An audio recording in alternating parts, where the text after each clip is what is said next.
Mình hiến ôi che ra trên mà hiến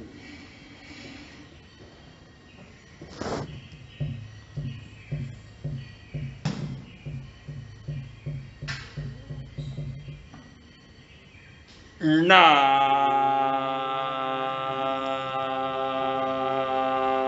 mô A Di Hạnh Nam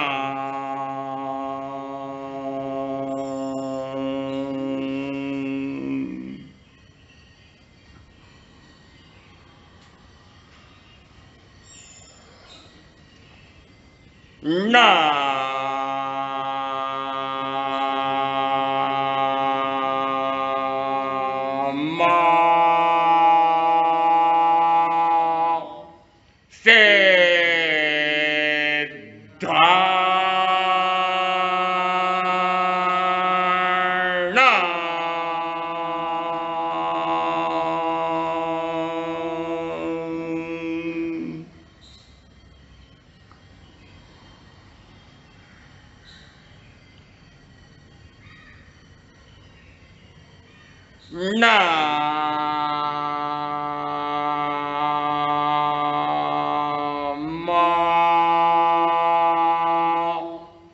A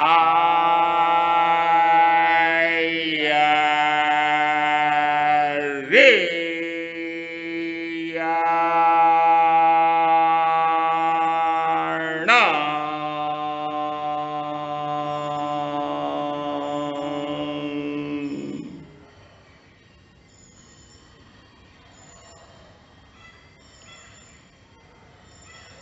Đà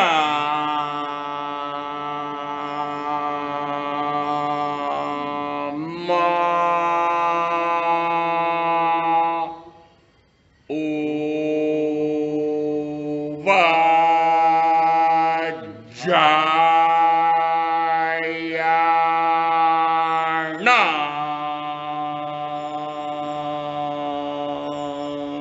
mô Nam mô Lo e sầu bát sa hồ na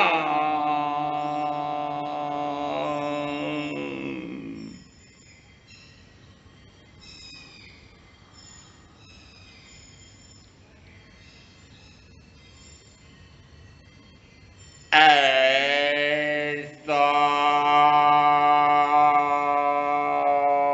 pan cha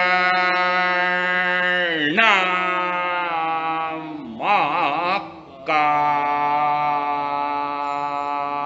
ro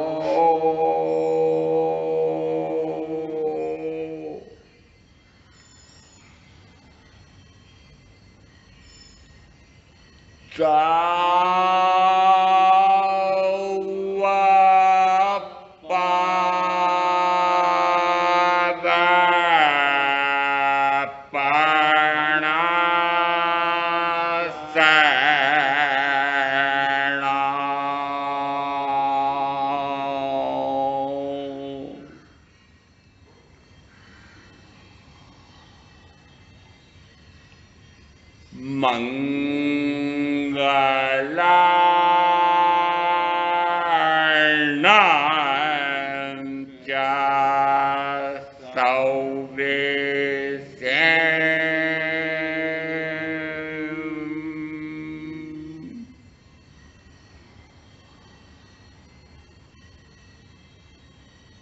Ba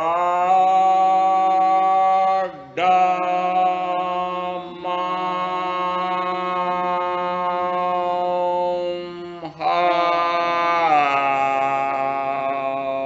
vai mangala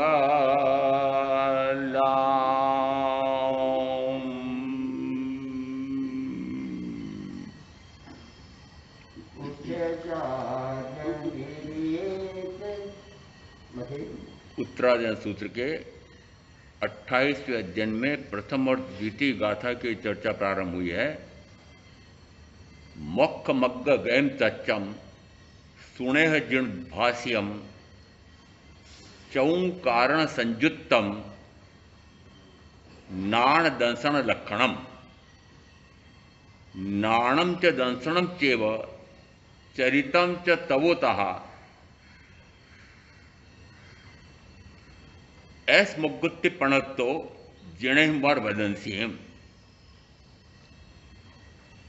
प्रथम गाथा की कुछ बात हुई थी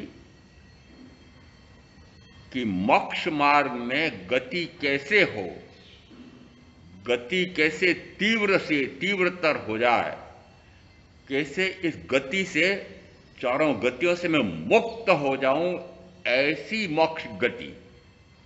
वस्तुतः ये चार गतियों की अपेक्षा से मोक्ष गति कही गई है। मोक्ष गति नहीं है, वह तो गति से मुक्ति है। तो यदि ये लक्ष्य बना हो कि मुझे अनंत काल हो गया है, निरंतर जन्म मरण जन्म मरण जन्म मरण, और जन्म मरण के कारण से यदि दुखी हुए हों, यदि हुए हों, यदि इसलिए लगा रहा हूं, यदि जन्म मरण के दुख से दुखी हुए हों तो मार्ग सूझेगा मोक्ष का। और यदि इस मनुष्य भाव में आकर के पूर्व के पुण्य बहुत कमा के आए, इस कारण से शरीर निरोगी, परिवार अनुकूल आज्ञाकारी, धन वैभव भोग साधन प्रचुर, और टूट पड़े, मजा आ रहा है, आप दुखी कहां हैं?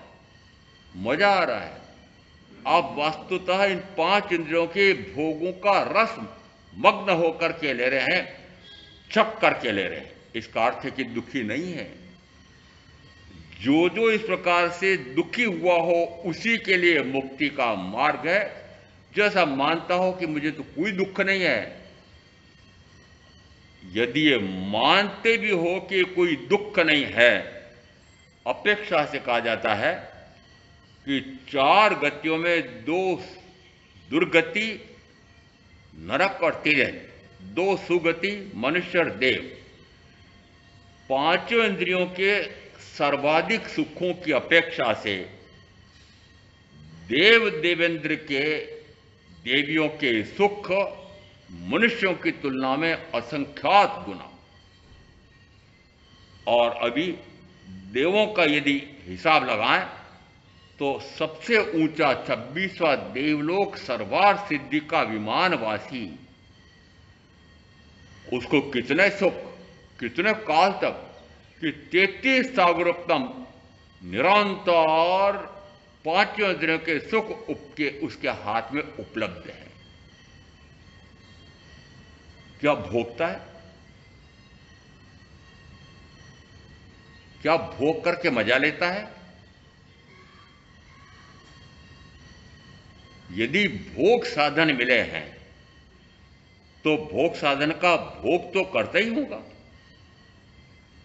यदि उन भोग साधनों का भोग भोगे तो मानो कि सम्यक्त्व नहीं है। और ये विमानों में सर्वाधिक ऊंचा विमान मात्र क्षैत सम्यक दृष्टि को होता है, और वह भी उसे होता है कि जिसने सर्ववृत्ति संयम लिया उस समय प्रथमतः अनंतानुबंधी कषाय को क्षीण किया है, 3 तो दर्शन मोहनी की, और 4 चारित्र मोहनी, इन 7 कर्म प्रकृतियों का क्षय किया है। और क्षय करने के बाद सर्ववृत्ति संयम लिया है। सर्ववृत्ति संयम लेकर के फिर ऐसी आत्म साधना की है कि ध्यान में आत्मा में मग्न रहते रहते बस अविलंब अभी अभी केवल ज्ञान केवल दर्शन प्रकट होने वाला है। केवल ज्ञान केवल दर्शन प्रकट होने में कितना सा काल बचा है, तो दृष्टांत देकर के 14 सात व्याख्या प्रज्ञप्ति में आया है 7 लव। ये एक लव कितने के बराबर होता है, तो वहां तो दृष्टांत देकर कहते हैं कि यदि चावल के खेत हैं, अब यह पौधा इतना छोटा है, नरम है, और एक बलवान किसान तेज धार की दरांत लेकर के यदि उन पौधों का एक बूटा काटे तो उसमें एक पल लगता है। यदि ऐसे 7 लव मात्र इतना सा समय बचा था और आयुष का काल पूरा हो गया, या ध्यान भंग हो गया, सर्वाधिक देव गति का सुख पाने वाला सर्वार्थ सिद्धि का देव बन गया। कमी कितनी सी रही है कि केवल ज्ञान, केवल दर्शन प्रकट होने ही वाला है। पूर्ण ज्ञान, पूर्ण दर्शन, पूर्ण वितरागता प्रकट होने वाली है और आयुष का काल पूरा होता है। जिस समय आयुष का काल पूरा होता है उस समय सोचो कि 7 लव जितना आयुष का काल और होता तो उसी में मोक्ष हो जाता। इसका अर्थ है कि 7 लव भी इतने महत्वपूर्ण थे उस समय कि यदि 7 लव आयुष का काल और होता तो मोक्ष हो जाता। मैं शिक्षक रहने से फिर विक्षक भी रहा हूं। परीक्षार्थी को 3 घंटे का समय दिया जाता है एक विषय की परीक्षा देने के लिए। जिस समय 3 घंटे पूरे होने होते हैं उसके पहले 10 मिनट पहले एक घंटी बजती है कि अब आपको मात्र 10 मिनट और बचे हैं, और वह अपना प्रश्न पत्र पूरा करे उसके पहले पहले 3 घंटे पूरे होते से ही, और मैं जैसा था वैसा फटाफट सारी उत्तर पुस्तिकाएं खींच लेता।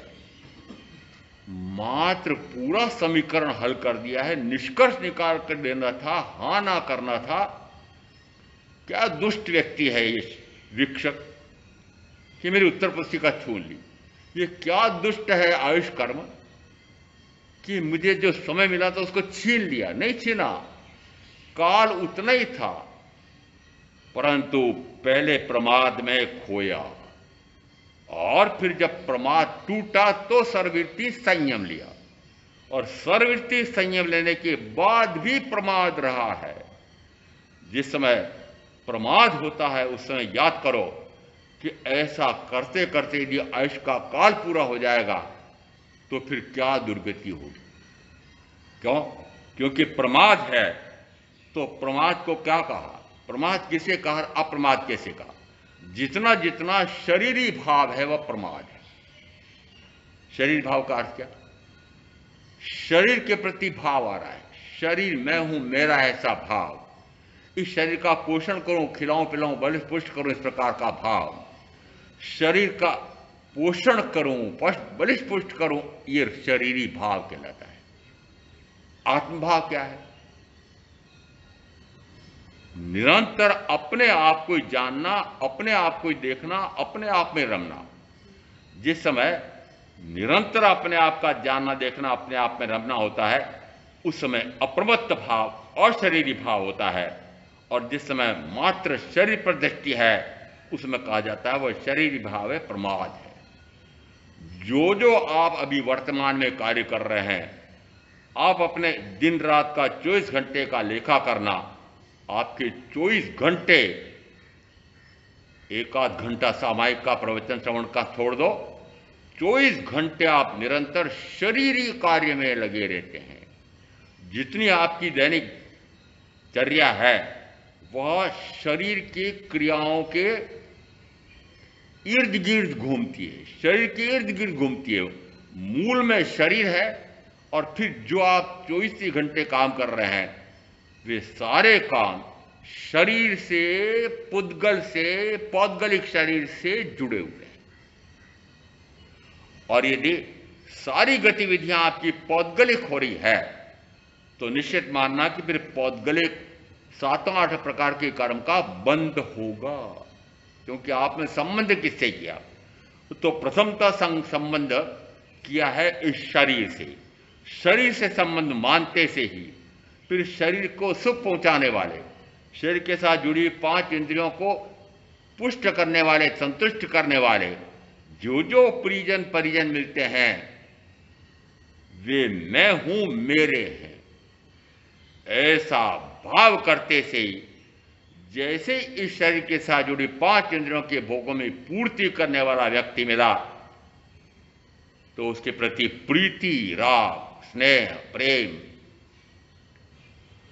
यदि 5 इंद्रियों के भोगों में बाधक बना, भोग के साधन एकत्रित करने में कोई बाधक बना, उसके प्रति द्वेष, ये व्यक्ति के प्रति राग और द्वेष होता क्यों है? इसलिए होता है कि जो मुझे शरीर सुख देता है, इंद्रिय सुख देता है, उसको मैंने माना ये मेरा प्रिय है। इसका अर्थ है कि शरीर सुख को आपने महत्वपूर्ण माना है, और जब तक आपने शरीर सुख को महत्वपूर्ण माना है तब तक शरीर सुख देने वाले से आपकी निश्चित मानना कि गाढ़ से गाढ़तर गाढ़तम प्रीति होगी। क्यों गाढ़तम क्यों होगी? कि शरीर सुख देने वाले वो तो सबसे अधिक भारी है।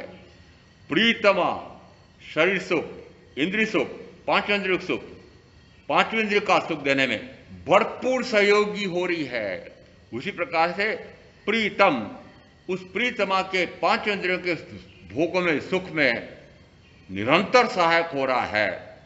वे प्रिय लगते हैं, प्रिय ने प्रीतम लगते हैं। और यदि इसमें बाधक होगा तो बाधक होते से वह अप्रिय हो जाएगा, वह शत्रु हो जाएगा, उसके प्रति द्वेष का, क्रोध का, हिंसा का भाव आएगा। और ऐसे ये राग और द्वेष करने के कारण से निरंतर ज्ञानावरणादि 7-8 प्रकार के कर्म का बंध क्यों हुआ? बंध का कारण सूत्रकार प्रथम स्कंद में पहली गाथा में कहते हैं, जान, क्या जान? बोधि को प्राप्त कर। क्या बोधि? कि बंध किससे होता है। फिर कहा बंध का कारण क्या है, किसे जानना है और किसे तोड़ना है। तो किसे जानना है? अभी वर्तमान अपेक्षा से आपको किसे जानना है? यह बंधन में मैं क्यों फंसा हुआ? आपको प्रथमतः तो ये बंधन लगते हो तो आपको लगता है क्या मैं ऐसे हथकड़ियों बेड़ियों में जकड़ा हुआ हूं? जिस समय कारागृह में किसी कैदी को डाला जाता है, पांव में बेड़ियां डाल दी जाती है, हाथों में हथकड़ियां पहनाई दी जाती है, और एक ज्ञाता धर्म कथांग में हमारे यहां पूरा एक कथानक आया है, अध्ययन। उसमें एक कैदी के साथ दूसरा कैदी कालू चोर, उसने एक व्यक्ति के बच्चे का हरण करके जितने भी उसके वस्त्राभूषण अलंकार आदि थे वो लूट लिए, और उसको इस प्रकार की सजा हुई। उन्हीं सेठ जी के पुत्र जिसने हत्या की थी, उन्हीं सेठ जी को किसी अपराध में सजा हो गई कारागृह की, और उनको भी जिस समय कारागृह में रखा गया तो उसी चोर के साथ एक ही हथकड़ी एक ही बेड़ी में डाल दिया। अब बताओ क्या हाल होगा? हथकड़ी बेड़ी दोनों की एक साथ। अब जिस समय श्रेष्ठी था, घर से बढ़िया भोजन आता था, पहले भी थी इस प्रकार की व्यवस्था, यद्यपि कैदियों के लिए भोजन सरकार देती है, राजा देता है, घर से नहीं आ सकता है, परंतु पहले भी इस प्रकार से होता था। आज तो होता ही होता है, थोड़ी रिश्वत देनी पड़ती है पुलिस वालों को, और घर से सेठ जी का बढ़िया भोजन, वो सेठानी बढ़िया भोजन बना करके बांस की छबड़ी में भर करके फिर सील बंद करके और सेवक को देती थी, सेठ जी को कारागृह में देकर के आ जा। जैसी भोजन मिलता था वैसी सेठ जी बैठ करके चटकार लेकर खा रहे थे। उस समय उस कालू चोर साथ में बंधे हुए उस कैदी ने कहा, थोड़ा मुझे भी देना, थोड़ा मुझे भी देना। नहीं देता। क्यों? ये मेरे घर से है, मैं क्यों दूं? ठीक है। जिस समय सेठ जी ने भोजन कर लिया, भोजन करने के बाद फिर उनको लघु नीति की समस्या आई, बड़ी नीति की समस्या आई। उन्होंने कहा चलना जरा। नहीं चलता। नहीं चलना जरा। नहीं चलता। अरे चल भाई। नहीं चलता ही नहीं। बोले मैं तब चलूं कि तुम्हारे घर से जो भोजन आता है उसमें से आधा भोजन तो मुझे दो। उन्होंने कहा माई बाप दे दूंगा। क्यों तैयार हो गया भोजन देने के लिए?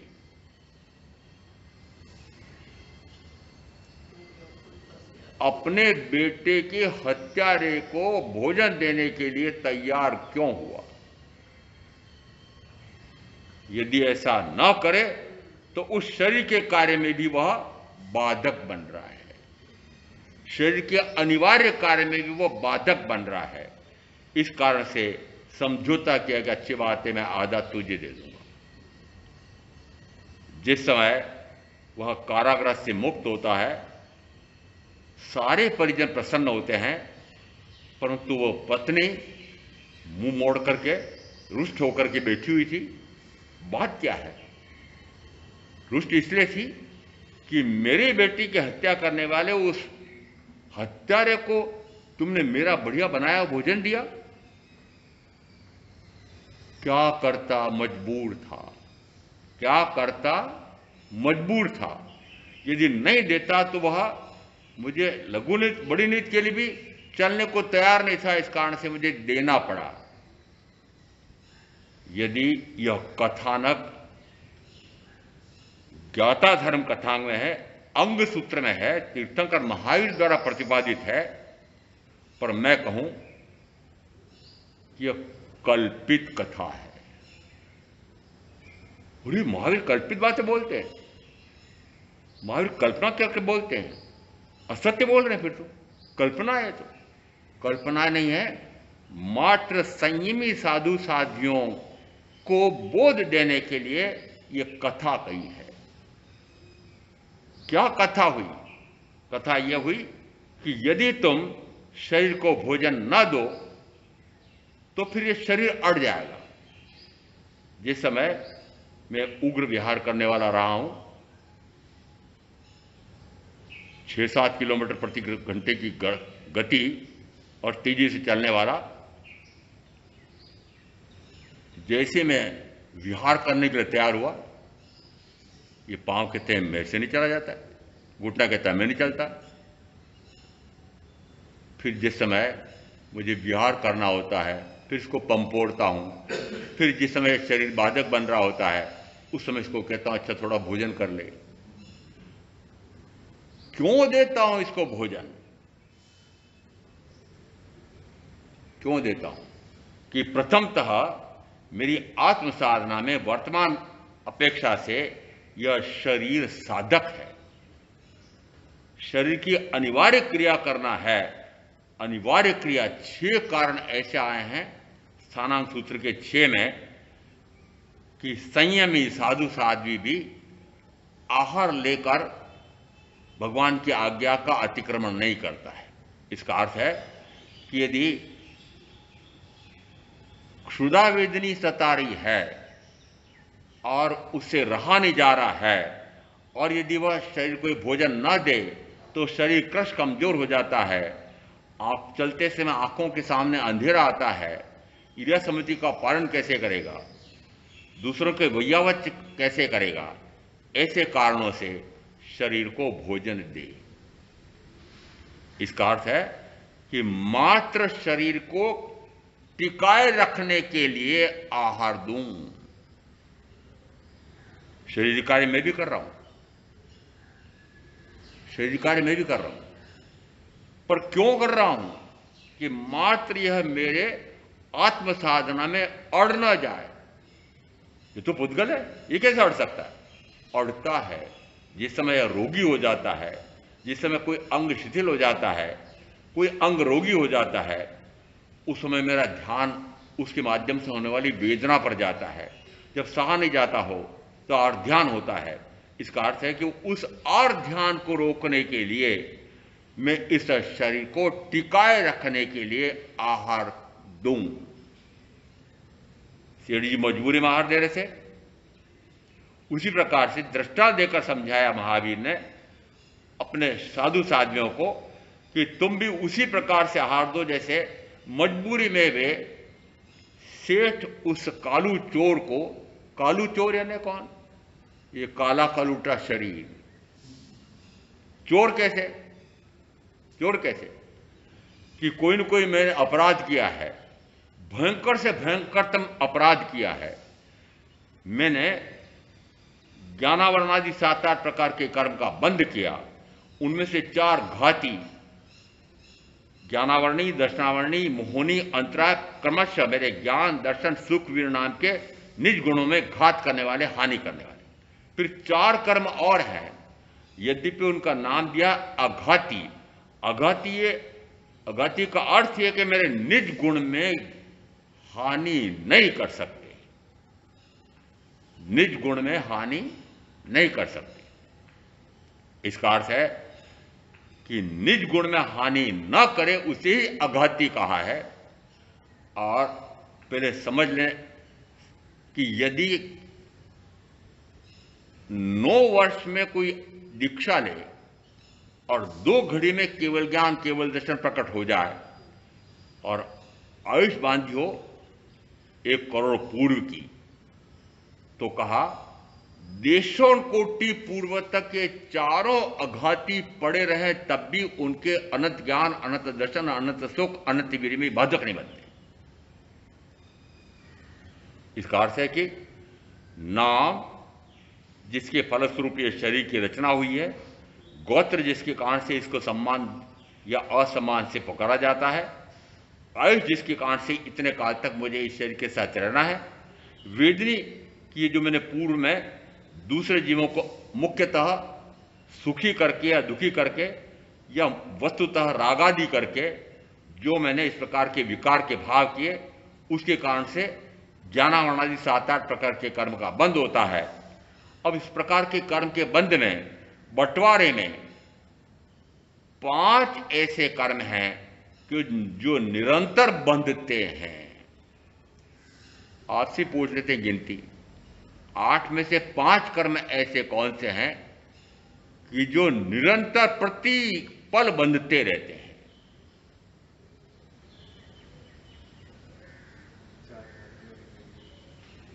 4 घाती और वेदनी।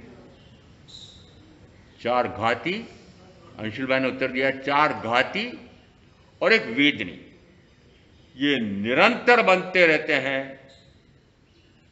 तो फिर 3 छूट गए, इनका क्या होगा? ये 5 तो बता दिया आपने, पर 3 का क्या होगा?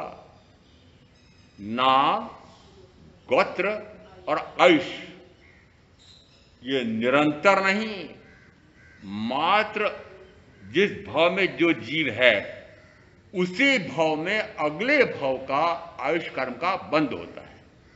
इसका अर्थ है कि आयुष कर्म एक ही बार बनता है, और आयुष कर्म बनता है उस समय कहा जाता है 6 बातें एक साथ होती है। तज्जाति जाति नाम कर्म, गति नाम कर्म, स्थिति नाम कर्म, अनुभव नाम कर्म, शरीर नाम कर्म, औदार्य व्यक्ति या अवगाना नाम कर्म, और फिर कहा एक कौन सा बचे? अनुभाव कर्म या अनुभव। ये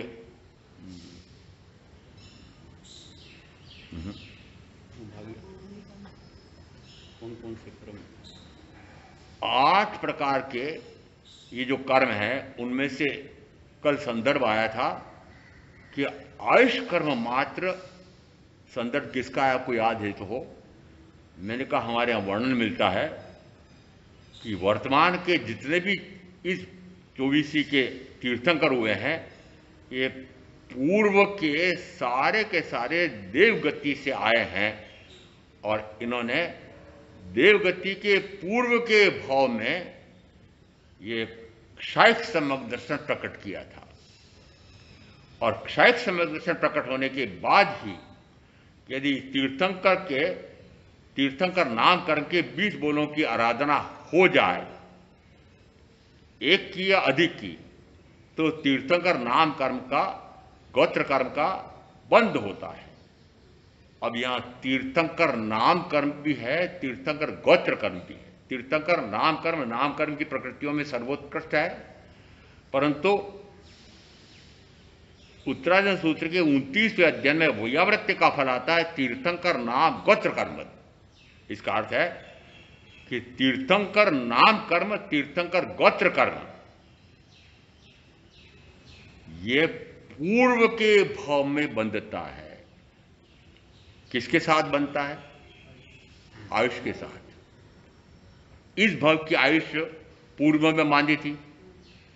वर्तमान में जो इस 24 में तीर्थंकर हुए हैं, यहां सूत्र का प्रमाण देके बोलता हूं, पूरा लेख भी लिखा था मैंने, उसमें बहुत सारे इस प्रकार से दृष्टांत भी दे दिए थे कि पूर्व के तीसरे भाव से वो बंद करके आए हैं तीर्थंकर नाम गोत्र कर्म। फिर वापस शास्त्र के प्रमाण दिए, आगम के प्रमाण दिए कि वस्तुतः पूर्व के भाव में ही नाम और गोत्र कर्म तीर्थंकर का बांधा जा सकता है, उसे पूर्व ने। क्यों? क्योंकि आयुष कर्म के साथ ही नाम और गोत्र कर्म का बंध होता है। 3 कर्म एक साथ बनते हैं और आयुष कर्म पूर्व भाव में बनता है। वर्तमान का जो आयुष भाव है, आयुष कर्म है, जितना आयुष का काल है, कब बांधा था? पूर्व भाव में।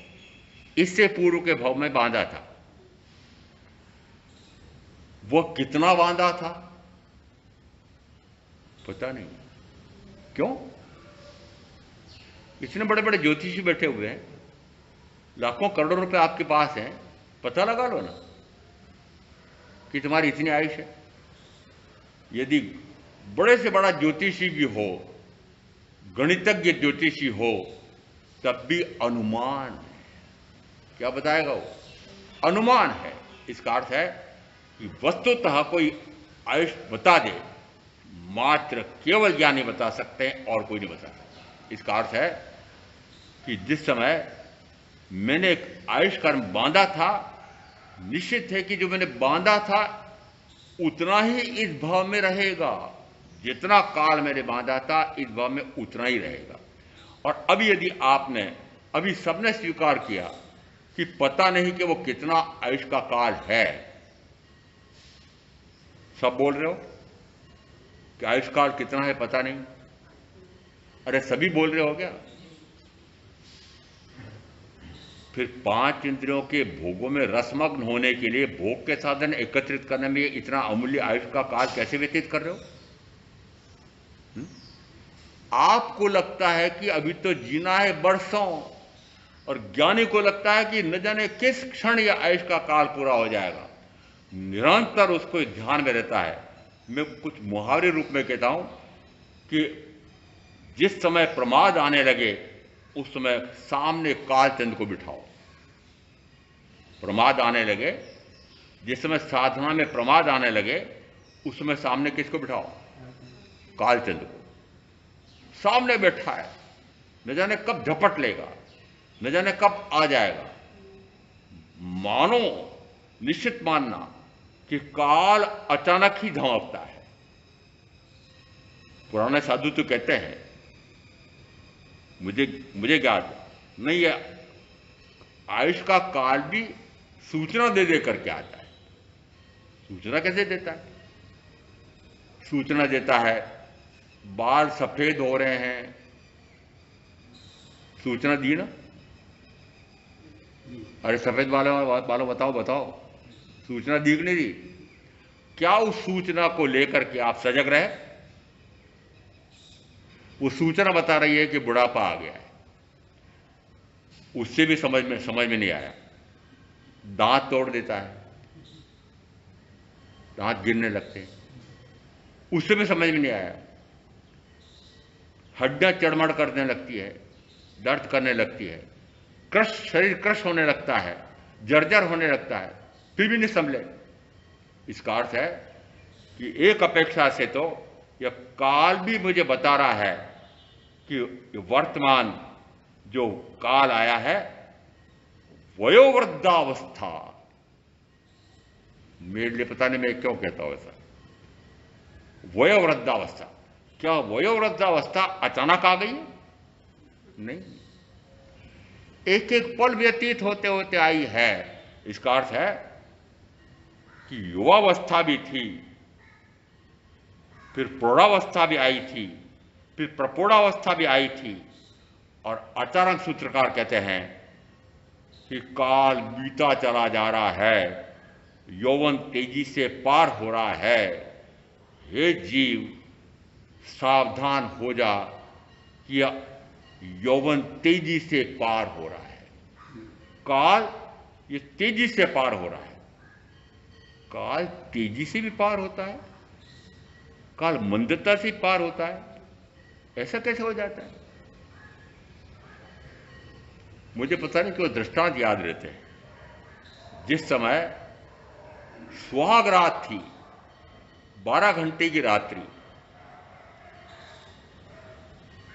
न जाने कैसे इतनी जल्दी सूर्य उग गया, इतनी जल्दी रात व्यतीत हो गई। कहते हैं जिस समय इंद्र विषयों के भोग अधिकाधिक मिलते हैं, सुख की घड़ियां वो कब बीत जाती है पता नहीं लगता है। दूसरा उदाहरण दे रहा हूं। उन्हीं दंपत्ति में से एक का देहावसान हो गया सूर्यास्त के समय। नियम है कि सूर्यास्त के बाद दाह संस्कार नहीं होता है, और अब इस प्रकार का हो गया है। अब ये मानो कि और कोई साधन नहीं था, उस समय किसको बताए? अब पूरी रात एक जीवन साथी को दूसरे जीवन साथी के साथ व्यतीत करनी पड़ रही है। उस समय ऐसा लगता है कि रात बीते न बीते वर्षों की हो गई है। ऐसा कैसे लगता है कि दुख की घड़ियां वह ऐसा लगता है कि समाप्ति नहीं हो रही है।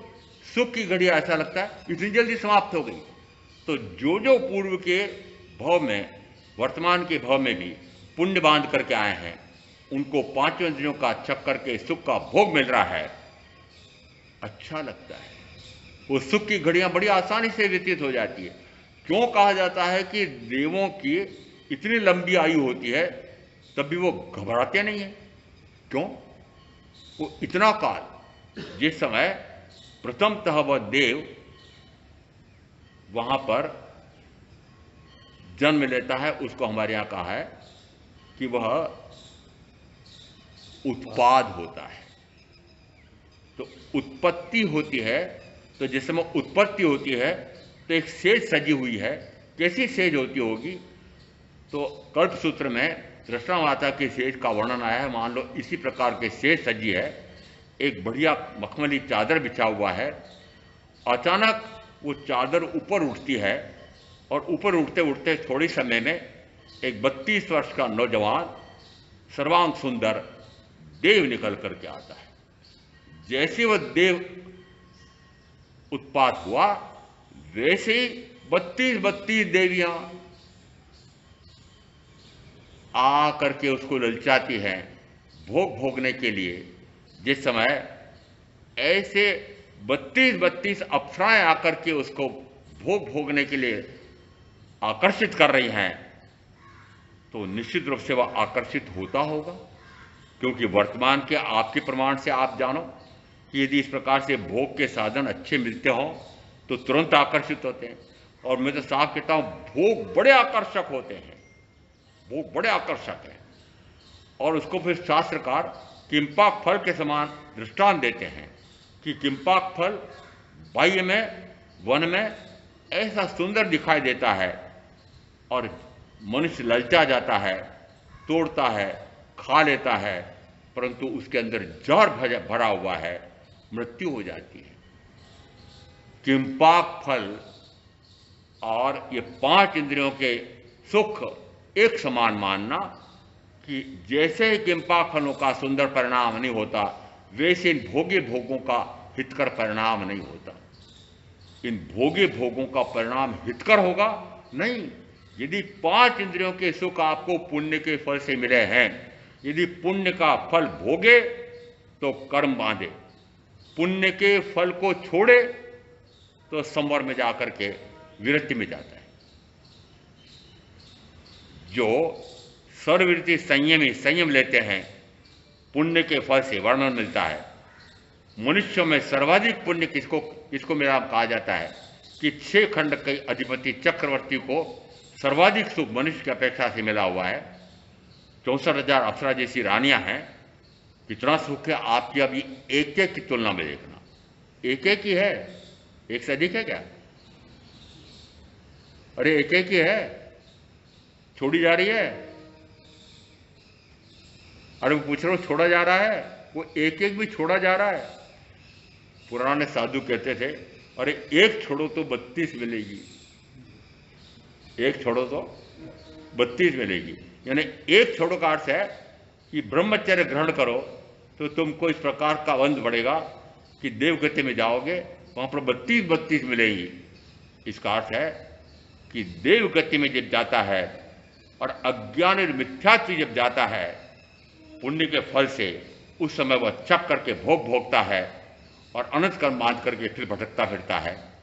उसके स्थान पर यदि कोई ज्ञान पूर्वक वैराग्य पूर्वक सर्ववृत्ति संयम लेता है और सर्ववृत्ति संयम लेकर के कठोर से कठोरतम अभ्यंतर तब्बी और बाह्य तब्बी करता है, और उसके कारण से इतने कर्मों की निर्जरा हो जाती है कि बस कुछ ही समय में केवल ज्ञान केवल दर्शन प्रकट होता है, परंतु फिर भी उसमें यदि 7 लव जितना सा आयुष का काल बचा रह गया या 7 लव पूरे हों, केवल ज्ञान केवल दर्शन 2 घड़ी पूरी हो, उसके पहले ध्यान भंग हो गया। उसको 14 व्याख्या प्रकृति में कहा लव सप्तक देव। ये लव सप्तक देवों को इतना अधिक सुख मिलता है। वो सुख कौन सा कि 5 इंद्रियों का सुख है, परंतु जो इस प्रकार के पूर्व में कर्म के निर्जरा करके आए हों, मात्र संजलन कषाय में भी मंद से मंदतम कर दी, अंश मात्र बचा था, और अब ऐसे यदि वो इस प्रकार से सर्वार्थ सिद्धि तक जाते हैं, क्या वहां पर 5 इंद्रियों के सुखों का मजा ले सकता है? यदि सम्यक भी है तो निश्चित मानना कि 5 इंद्रियों के भोगों में रस ले नहीं सकता। यदि 5 इंद्रियों के भोगों में रस ले रहे हैं, रस आ रहा है, तो मानना कि सम्यकता नहीं है। ऐसा तत्व का स्वरूप समझ करके मैं आप जो साधना करेंगे उनका अवश्य कल्याण होगा। ओम शांति।